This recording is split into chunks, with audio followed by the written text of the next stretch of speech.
Then 14th question. Kamalam went to play a lucky draw contest. 135 tickets of lucky draw were sold.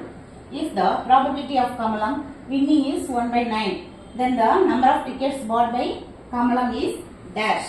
This is the question. Solution.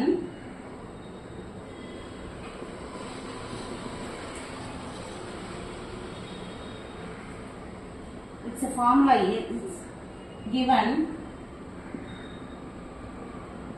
n of s equal to 135. Then P of A is 1/9 and n of A is let n of A is x. We find out x value. So P of A equal to n of A by n of s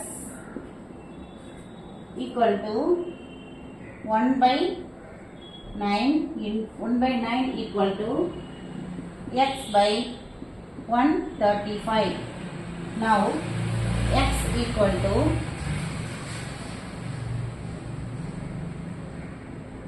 cross multiplication 135 by 9.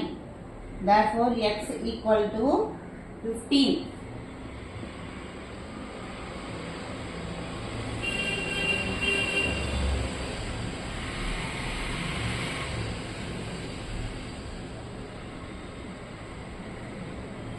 Balance 45. 9 5s are 45. So answer is 15. Bought by Kamalam is tickets bought by Kamalam is 15. 15 is the answer.